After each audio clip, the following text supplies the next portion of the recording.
Who should I vote for? Well, if that doesn't get your attention, I don't know what will. Greetings, ladies and gentlemen, boys and girls. Welcome to the Brian Dainsberg podcast, Christian Living in a Complicated World. I'm your host, Brian Dainsberg, and today we kick off a series of podcasts where I'm going to be answering questions that you have submitted over the recent months. Back in May, I mentioned I'm going to be taking a break from podcasting over the summer and using that time to bring in questions that you have, and they have rolled in. So I'm going to be spending the next few months trying to chip away at some of those questions and providing some semblance of coherence to these various topics. There's a vast array of questions that came in, which is great, and I look forward to diving into those. And we begin today. There were a number of questions that came in on politics and voting. Politics and voting. All right, so before I dive into this, I just want to make you aware that I have done a 4-part series on politics, about 90 minutes worth, and it would be good for you, if you haven't, to listen to those.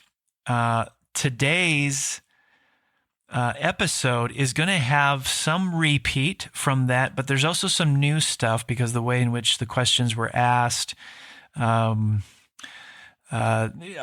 a little bit different angle, so I could expound upon some other things regarding politics and voting. And so some of this material is new and was not contained in that 4-part series. So here we go.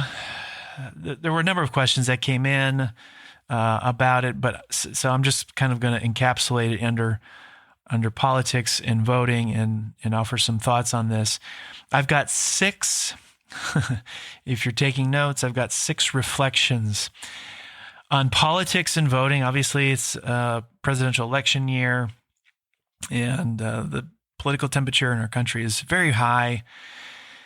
So how should we as Christians be thinking about this subject? It's important. We don't want to just blow it off as unimportant. It's important. Let me offer 6 reflections on this. Number 1, the mission of the church and the nature of human change. And this is probably the most important of the 6 reflections. We need to be reminded of the mission of the church and the nature of human change. I am concerned about churches getting so embroiled in politics that they end up neglecting their clear biblical calling. The mission of the church is to make disciples of all nations, baptizing those disciples and teaching them to obey everything Jesus has commanded. This is why we preach and teach the Bible here at my church, why we teach through passages of Scripture from the pulpit on Sundays, and we don't pontificate on the latest political headlines. I want to come at that, though, from a different angle. I will always seek to be a Scripture-saturated pastor. I'm also a preacher. How does Scripture shape our view of what preaching should be? Or let me ask this. Have you ever considered that the Bible actually does provide direction for what preaching on Sunday should be? You can read the Scriptures and develop a theology of preaching. Entire books have actually been written on that subject. What does the Bible say Sunday morning preaching ought to be? The Bible answers that question. The short answer is the exposition of Scripture, systematically teach people the Bible. This is my firm conviction. I am to preach the Bible to my congregation because that is a critical element to faithfully executing the mission of the church, which is to make disciples. This is why I don't go out of my way to preach politics from the pulpit.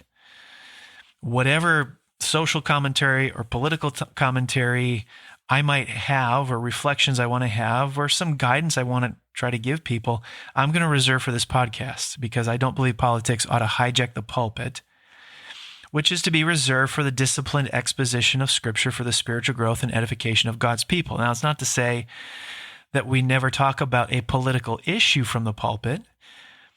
We do, but we are quick to note that it was a biblical issue long before it was a political issue.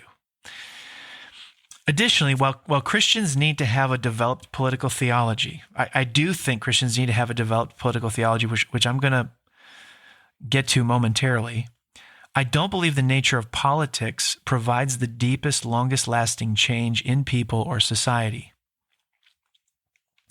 For example, take what is a hot button political, moral, biblical issue, abortion. Abortion laws, heartbeat laws, they've been lightning rod issues in the political world these past couple of election cycles. And we can talk about the moral goodness of those laws all day long, but I have a more fundamental question.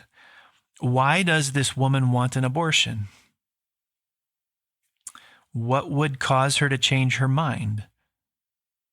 Not out of external coercion, but internal conviction. What would have to happen in her life for her not to desire an abortion the least bit at all? Well, that question points us to the mission of the institutional church. The answer is she would have to acquire a completely different nature that puts to death thoughts of killing her baby and instead nurtures a heart attitude that is hospitable to life. She needs a complete reworking of her nature that radically transforms her desires and will. Well, how does that happen? By the way, we could ask all these same questions for the abortion doctor. How does it happen? How does this complete rewiring of our nature so that there are certain desires that are no more, that are eradicated, and new desires that take their place? So how does that happen? Well, the primary mission of the church seeks to put abortion clinics out of business by working to erase the desire for an abortion at all. If nobody wanted one, this wouldn't be an issue. So this is where conversion and sanctification do the deepest work, and why evangelism and discipleship are critical to influencing the moral landscape of a nation. Now, in my view, the storyline of Scripture both affirms the goodness of just laws and the inferiority of just laws to change what people want to do. Take the law of Moses. The law of Moses, we're told in the New Testament, was good, holy, righteous, spiritual. But that law lacked the power to change people. Laws lack the power to change people at the heart. It's the inward transformation of the individual that changes the outward behavior of desire and deed, which is why gospel ministry, ministry of the word, God working on people through his word and spirit will always be the priority for me in ministry, and it ought to be the priority of every institutional church. So that is the first reflection. In my view, it's the most important one. Now, that is not to say Christians can't or shouldn't be involved in shaping the political landscape of their nation. I do think Christians should have a political theology, which has been largely underdeveloped in American evangelicalism. So I want to offer some reflections on that. So second, number two, so the first reflection is keeping in mind the mission of the church and the nature of human change. Mission of the church and nature of human change. This is the most important reflection. Second, we got to talk about the goodness of a code of law and the need for just laws. There is a place for a code of law. The law of Moses was not authored by Moses, but by God. The idea of a set of laws was God's idea. Even in the New Testament, there's the law of Christ. So on those grounds alone, I can affirm the goodness of a code of law, while still pointing out its limitations in changing a human being. Just because a code of law has limitations doesn't mean I oppose a code of law, okay? Just because it has limitations doesn't mean I oppose it. Let's walk and chew gum at the same time. Now, once we have established that a code of law is a good thing, what laws should we have in that code? Or what laws would a Christian political theology say we have in that code? This is where I actually think Martin Luther King Jr. was spot on. In his letter from Birmingham jail, he wrote that a just law is one that squares with the moral law of God. King was processing what human laws are just, what human laws are unjust. His argument, and I think he's right, is that a just human law is one that squares with the moral law of God. He's thinking of laws in terms of biblical justice. He's starting with the moral law of God with biblical justice. I'm equating those two, the moral law of God as revealed in his word, biblical justice. Those are the same thing. It's the standard of justice. He's starting with that and then asking, does this human law codified in my country or my community square with the moral law of God? So let's say we did the meticulous work of putting together a code of law in our nation that squares with the moral law of God. Do all those laws then carry the same moral weight? This question is actually, I think, helpful in vetting political candidates. Do all laws carry the same moral weight? Do all laws carry the same moral weight? Sometimes you'll hear people say all sins are the same, as if there's no differentiation. It might sound right initially, but I think actually if you review that a little more meticulously, it's not that simple. Are all sins the same? Well, yes and no.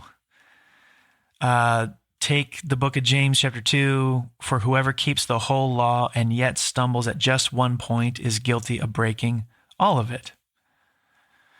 You got another passage in Galatians 3 that basically says the same kind of thing. No matter how small, just one sin makes us guilty before God and deserving of his justice. So on that level, coveting your neighbor's boat and killing your neighbor are the same. Both sins make us guilty before God. But that's not all Scripture says about it. In the Old Testament law, if someone was found guilty of premeditated murder, they were to be put to death. If someone was found guilty of stealing, they were to pay back what they owed. If all sins are the same, why is there a difference in the severity of the consequences? There's a difference in the severity of the consequences because there's a sense in which all sins are not the same. They're not the same. Jesus understood sins to have categories. Speaking to Pontius Pilate in John chapter 19, Jesus said to him, "You would have no power over me if it were not given to you from above. Therefore, the one who handed me over to you is guilty of a greater sin."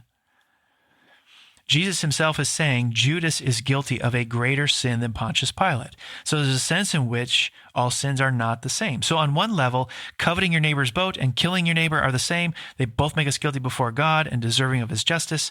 But on another level, they are not the same because some sins, more than other sins, disrupt our relationship with other people and God to a greater degree. This is why I would say not all laws carry the same moral weight. Some laws are more important to me than others. Which ones? Well, what if the most important laws are the ones the Bible levies the stiffest penalties against? The law that God gave to Moses and the people of Israel contained capital offenses. Murder, rape, human trafficking were sins that received some of the harshest penalties under the law of Moses.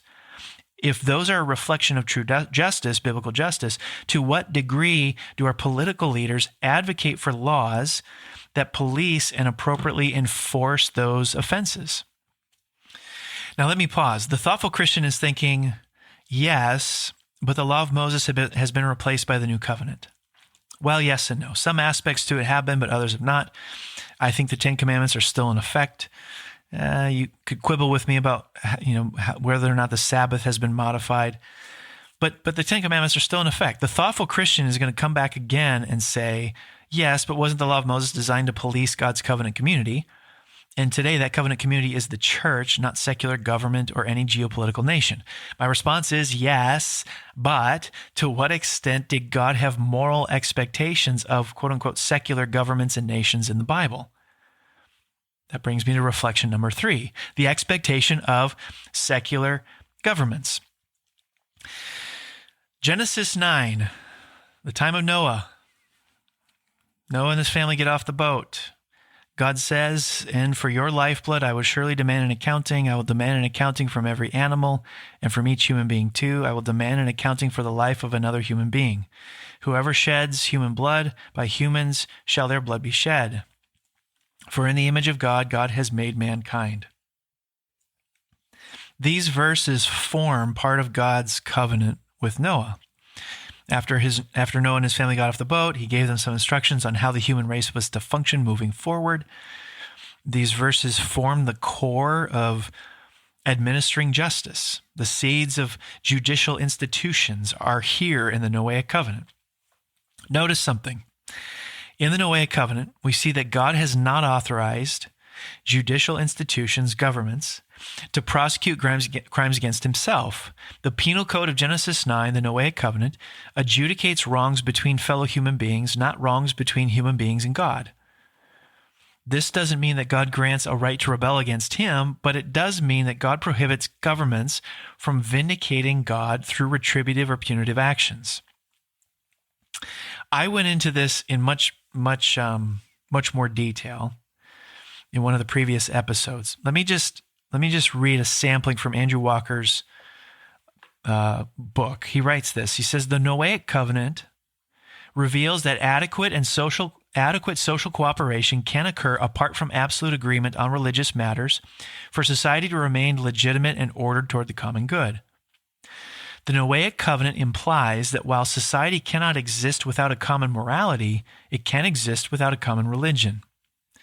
Additionally, he writes, what this means practically is that only forms of worship that physically harm other persons should be restrained or punished in light of the minimalist social order of Genesis 9. Now, it's my view that the Noahic covenant, which is still binding, essentially says to government, when it comes to religion, hands off. Don't promote it, don't forbid it. Theological belief, religious belief is not the world government is to operate in. Rather, the government has a responsibility to create a modicum of social stability that allows even conflicting beliefs within a population to be held without fear of retributive action on the part of the state.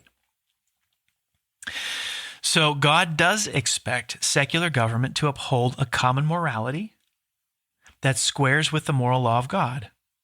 But God does not expect government to uphold a common religion. So, if that's true,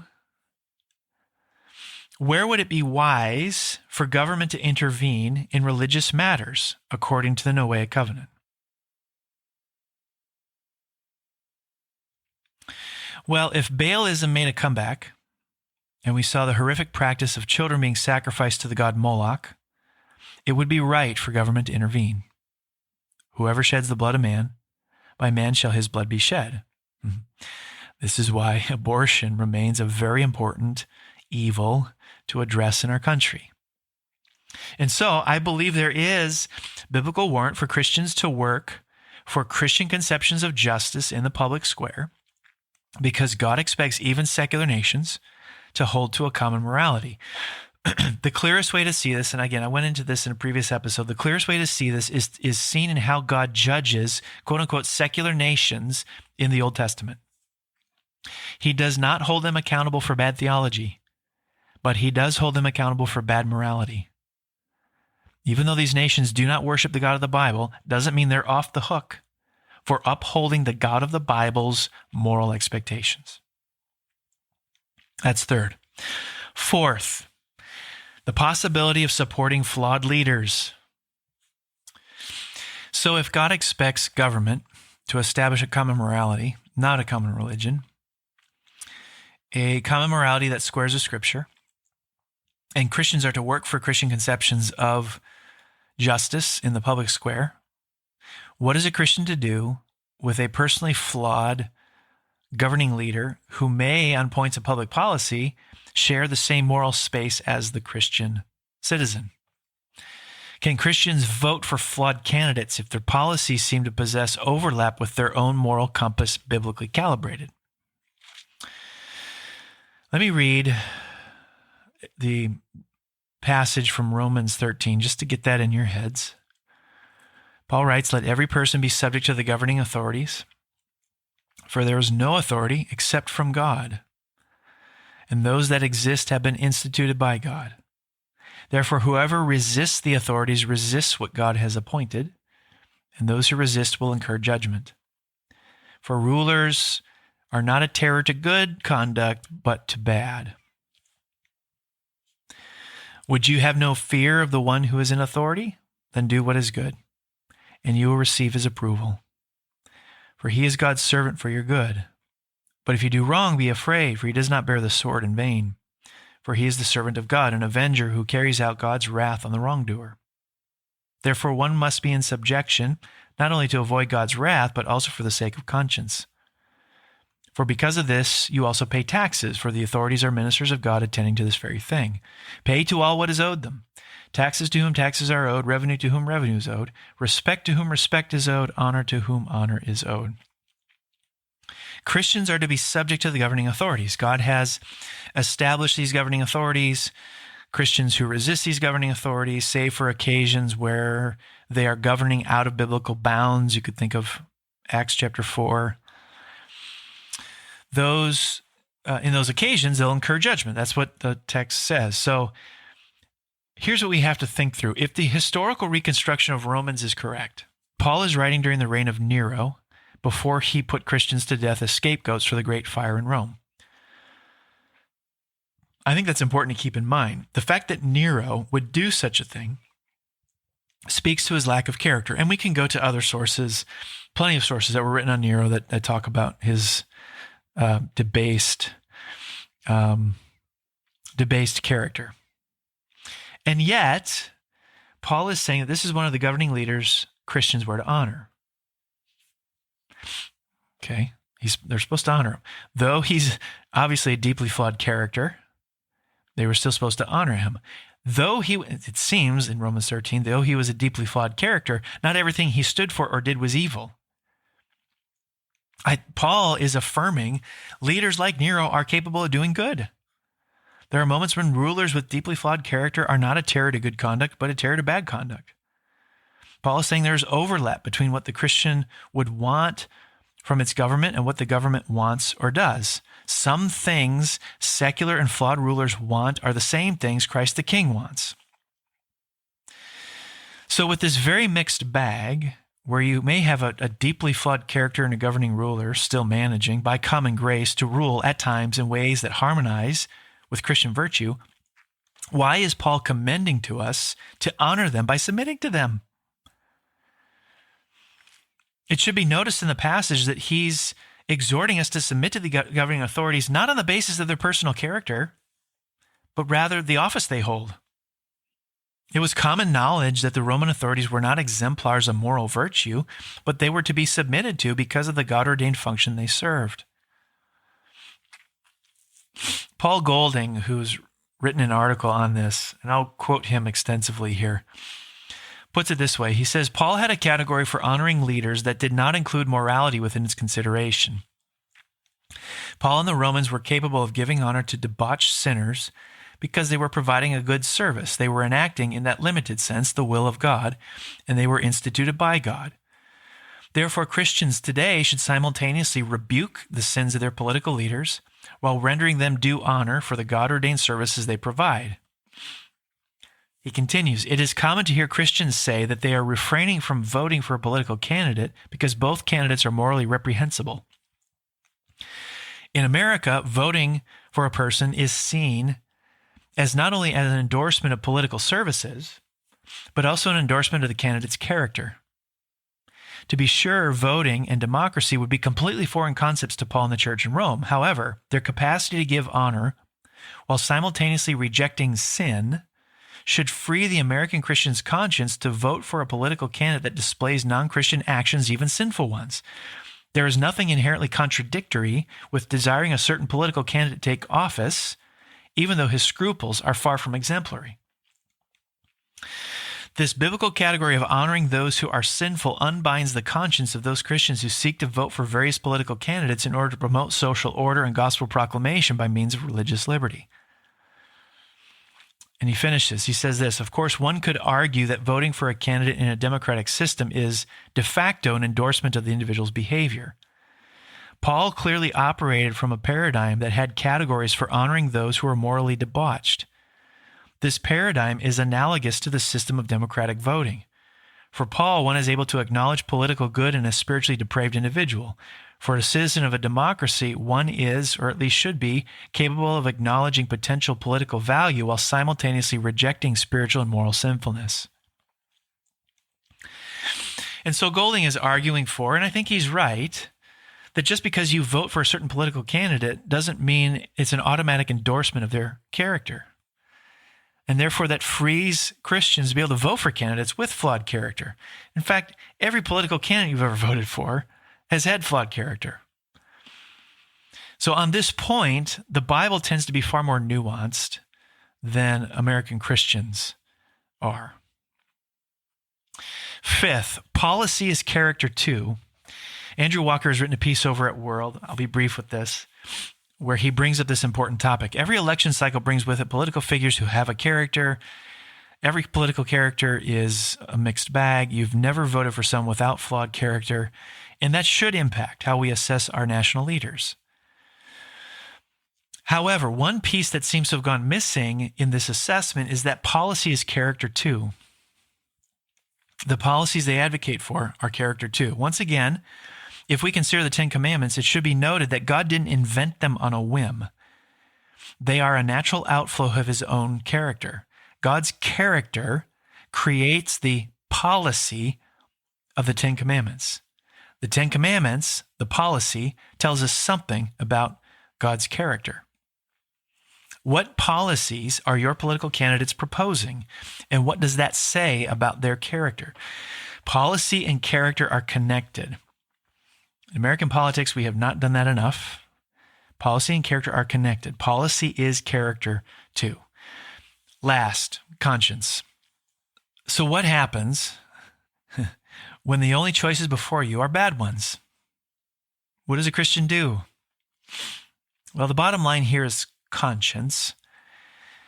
But I want to work through three ethical paradigms Christian ethicists talk about when this sort of thing comes up. Don't get bogged down in the language. Here, the three ethical paradigms are this: unqualified absolutism, conflicting absolutism, and graded absolutism. Okay, let me walk through these. First is unqualified absolutism. The basic premise of unqualified absolutism is that all moral conflicts are only apparent. They're not real. Sin is always avoidable. On the classic question of whether or not one should ever lie to save a life, the unqualified absolutist will say emphatically, no, you should never lie to save a life. The choice in that situation is between the permission of another's sin or the commission of one's own sin. And one, under this rubric, one is always to avoid committing sin at all costs, even if it means others are left to committing their own sin. This view is based on the notion that God's character is unchanging and therefore God's law is unchanging, which is true. It rightly stresses rule over result. Something isn't good because it brings about a good result. Something is good or not good in itself, irrespective of the result. Frankly, I think that's needed in a Christian ethic, because if you don't have that, then morality becomes relative. It changes depending on this or that scenario. So positively, this view shows that there is a trust in the providence of God. And what I mean by that is the believer can trust him absolutely and refrain from taking matters into his own hands. The Christian can confidently believe that since God made the rules, it's simply our duty to keep them and leave the results in his hands. That's the basic premise of unqualified absolutism. The second is conflicting absolutism. This view is the position that we live in a fallen world, and in such a world, real moral conflicts occur. According to conflicting absolutism, when two duties conflict, we are responsible to both duties. The moral law of God ought never be broken without guilt. If there is such an occasion where two duties conflict, one must simply do the lesser evil. So this conflicting absolutism is also known as the lesser evil. Do the lesser evil, confess the sin, and ask for God's forgiveness. So, like the unqualified absolutist, this view holds to the unchanging moral law of God. It also rightly, in my view, acknowledges that in a fallen world, moral conflicts are unavoidable. In a fallen world, we don't always have a good option. Sometimes our only options are between a bad option and a less bad option. When faced with a conflict between these two moral duties, we have a duty to do the lesser evil. This, again, rightly in my view, takes Jesus' words to Pilate into account. Not all sins are the same. So on the question, should you lie to save a life? Whereas the unqualified absolutist will say, no, you should never lie to save a life.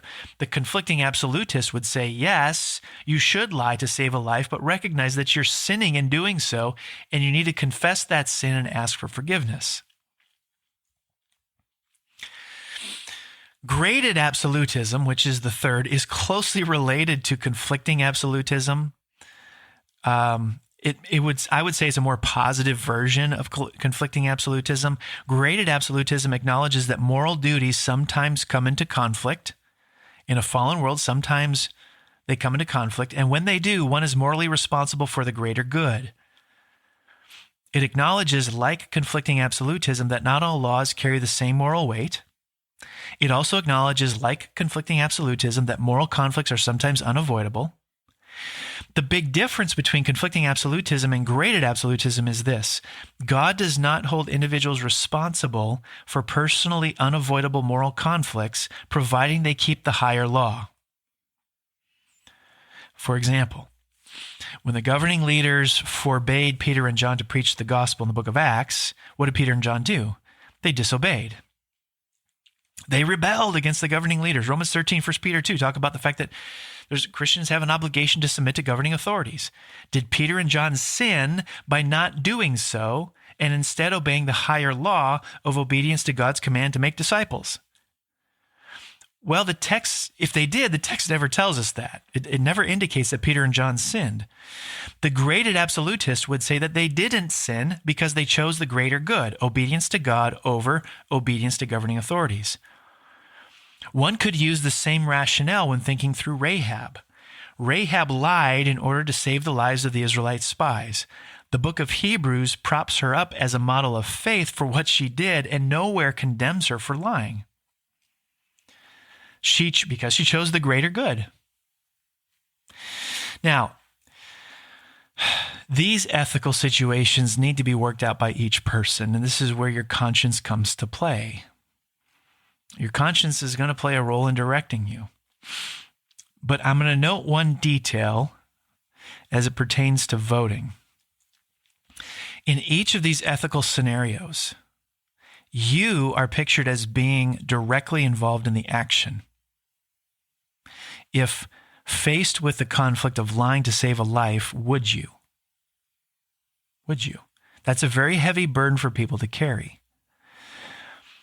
I believe that in voting, there is a degree of separation.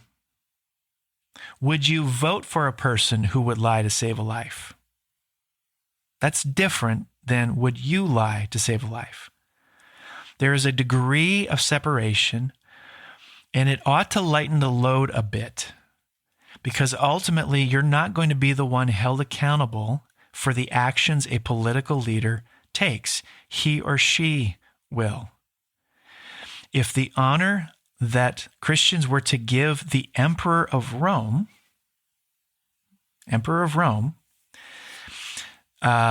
is to be manifested in numerous ways, that in no way would make those Christians who are giving honor to that emperor culpable of the things that the emperor decided to do. There is a degree of separation, particularly when it comes to voting, and that helps lighten the load a little bit as you process on ethical grounds what you do. I know that's a lot to digest. God give us wisdom as we try to sort this all out. Thanks for tuning in, and I will see you next time with the next question.